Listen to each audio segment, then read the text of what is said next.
Okay, this is a bear of a question. This is 1.7, number 4. We need to use the chain rule, which I like to call the outside-inside rule. And I should close this parenthesis. What that means is we're going to first take the derivative of the outside, leaving the inside alone, and then we're going to multiply that by the derivative of the inside. So I have a very basic problem here. Y is equal to 5x plus 2 to the 4th power. So this is a perfect example. So y prime, we'd bring the 4 out front. The inside stays the same. And we reduce the exponent by 1. So that's finding the derivative of the outside. Now we want to look at the derivative of the inside. So if you were just finding the derivative of 5x plus 2, the derivative of that would be 5. And we can multiply that 4 and 5 together to get 20 times 5x plus 2 to the 3rd.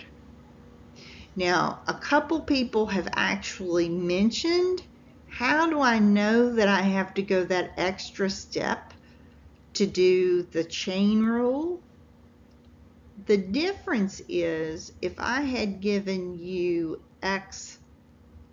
y equals x plus 2 to the 4th, you would only use the power rule on this one. The 4 would come out,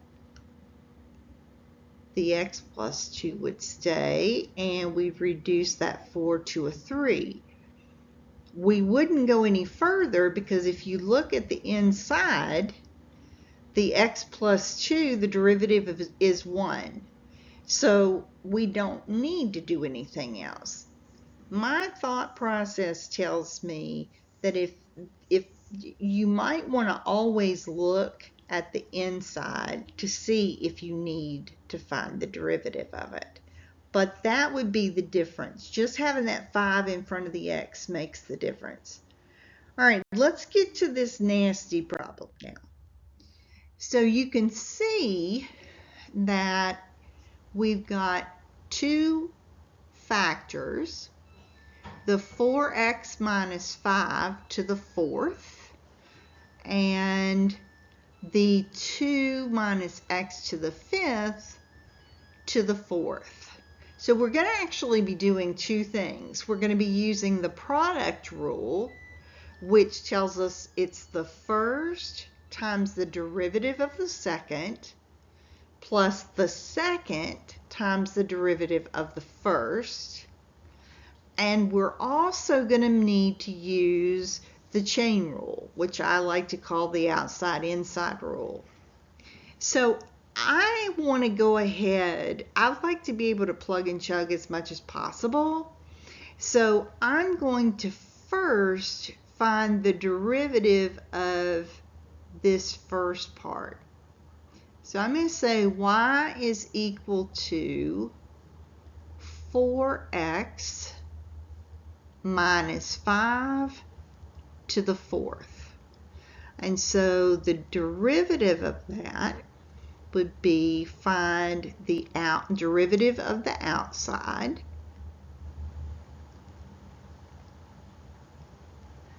times the derivative of the inside. So the derivative of 4x is just the 4, the 5 drops off. Multiply those 4's together and we get 16 times 4x minus 5 to the 3rd. So that's the derivative of the first. Now I'm going to find the derivative of the second. And like I said, I do this because that way I can just, to me, it's neater. I don't have to be, it's less confusing because I can just plug and chug. So the derivative of this, I'm going to find the derivative of the outside first. So we'll reduce that to 3. And then I'm going to find the derivative of the inside. So the 2 drops off, but that'll give me a negative 5x to the 4th. And so when I multiply that 4 and the negative 5x to the 4th, I get a negative 20x to the 4th.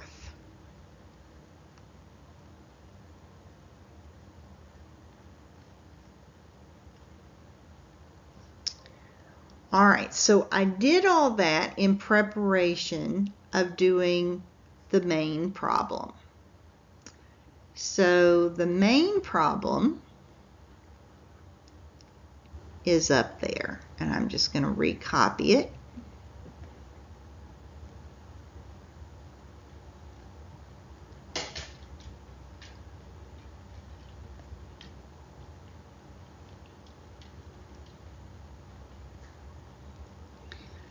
Now I'm going to find the derivative, and I'm going to use the product rule, which tells me to have the first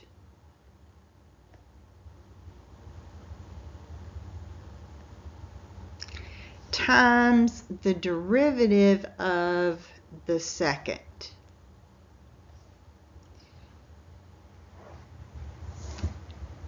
And you know, you guys, you approach these a little bit different every time.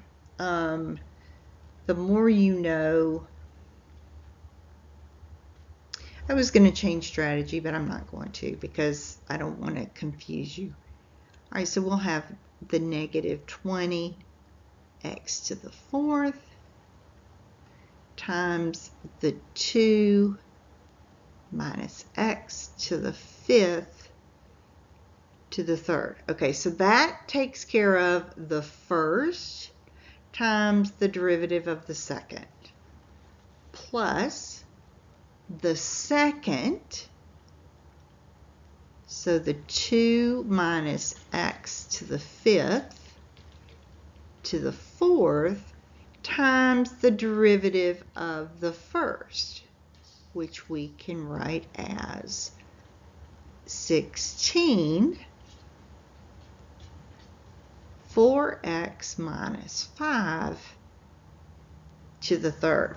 So if you got this far, you're doing great because you did your chain rule right and you did your product rule right. But as you can see, it's not what the answer is. So what we're going to do is we're going to factor the greatest common factor out of both these terms. So if I start with, let me change colors here again, purple. If I start with this negative 20x to the 4th and the 16, excuse me, the greatest common factor there is 4. If you notice, they also both have a 4x minus 5. So I can pull out as a greatest common factor the 4x minus 5. And when you pull out the greatest common factor, you always pull out the smallest exponent, so the x to the 3rd. And they both have a 2 minus x to the 5th. So I'm going to pull out a 2 minus x to the 5th. And again, you pull out the smallest exponent, so to the 3rd. All right, so let's see what I've got left when I've pulled out the greatest common factor. So if I look at the 4x minus 5 to the 4th, I've pulled out a 4x to the 5, 4x minus 5 to the 3rd, which means I've got a single 4x minus 5 left.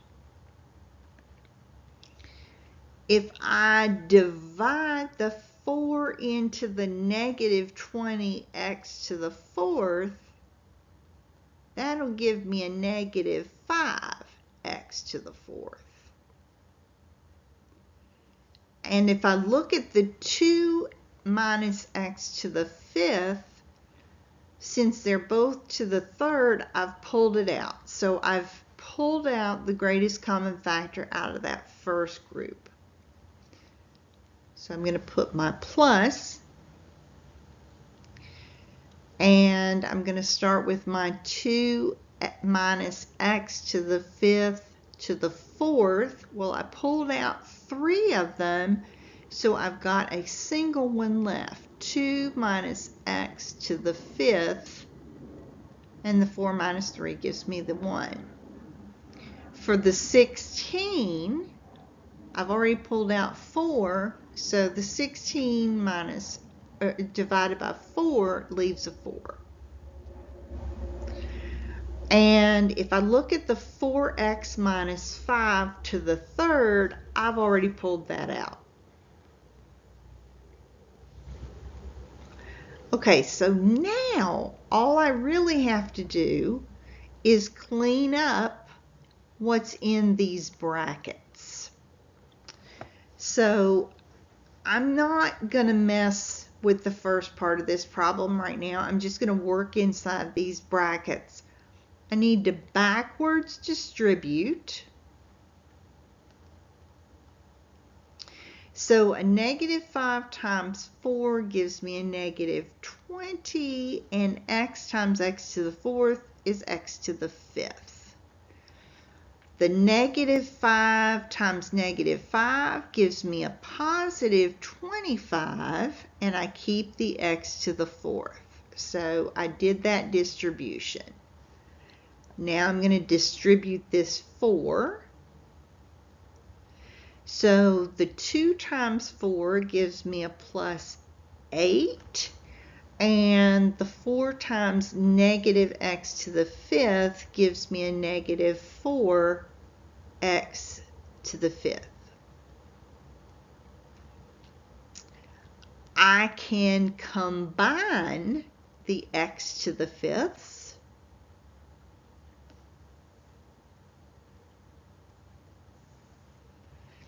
And I'm going to rewrite this not in descending order. And the reason I'm not going to write it in descending order is because you don't normally start with a negative, although it would not be counted wrong. So I'm going to do it the opposite. So I've got the 8. I've got the plus 25x to the 4th. And then, like I said, I can combine the x to the 5th. So the negative 20 and the negative 4 give me a negative 24x to the 5th. I can bring down now this stuff. And so my answer is going to be 4 times the 4x minus 5 to the 3rd times the 2 minus x to the 5th to the 3rd times the 8 plus 25x to the 4th minus 24x to the 5. And that is a bear of a problem, but that is it. I hope that's helpful.